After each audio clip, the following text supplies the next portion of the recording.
கிறிஸ்துவில் பிரியமானவர்களே, ஆண்டவராகிய இயேசு கிறிஸ்துவின் நாமத்தில் உங்களை வாழ்த்துகிறேன். சங்கீதம் 71:14.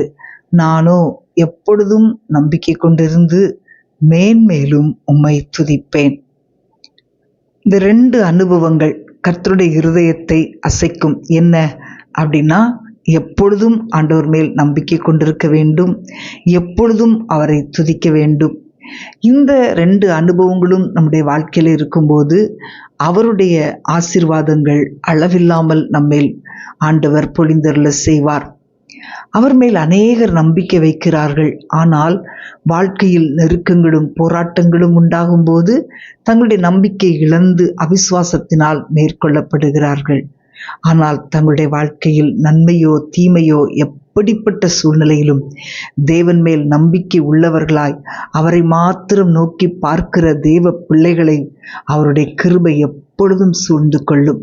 அவர்களுடைய நம்பிக்கை எப்பொழுதும் கர்த்தர் மேல் இருப்பதால் அவர்களுடைய விசுவாசத்தை யாரும் வழிவிலக செய்ய முடியாது.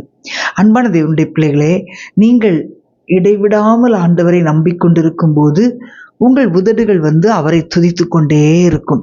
இப்போ எவ்வளவாய் அவரை சார்ந்து கொள்ளுகிறீர்களோ அவ்வளவாய் உங்களிலிருந்து துதிகள் எழும்பும். இந்த 2ம் ஒன்றோடொன்று அப்படியே இணைந்தே செல்கிறது.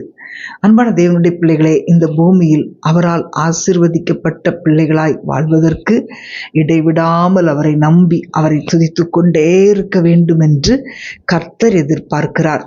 உங்கள் வாழ்க்கையின் ஒவ்வொரு பகுதியிலும் அவருடைய தலையீடு இருப்பதை காண வேண்டும் என்று அவர் எதிர்பார்க்கிறார். அவருடைய பலத்த கரம் உங்களுக்காக கிரியை செய்வதை நீங்கள் அனுபவிக்க வேண்டும் என்றும் ஆண்டவர் எதிர்பார்க்கிறார். ஆனால் அதே வேளையில் கர்த்தர் உங்கள் வாழ்க்கையில் செய்கின்ற மகத்துவமான கிரியைகளுக்காக நீங்கள் இடைவிடாமல் அவரை துதிக்க வேண்டும் என்றும் ஆண்டவர் விரும்புகிறார். பிரியமானவர்களே, உங்கள் உள்ளத்தின் ஆழத்திலிருந்து அவரை துதிக்கும் போது அவருடைய வல்லமை உங்கள் வாழ்க்கையில் அப்படியே பிரவாகித்து ஓடும்.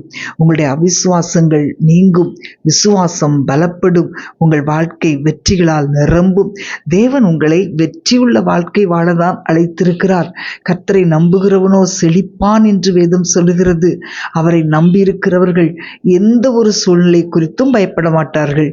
அவரை நம்பியிருக்கிறவர்களை கர்த்தர் விடுவிக்கிறார். பிரியமானவர்களே, தேவனை நம்பி அவரை துதித்து கொண்டிருப்பது உங்களுக்கு கொடுக்கப்பட்டுள்ள ஒரு பெரிய பாக்கியம்.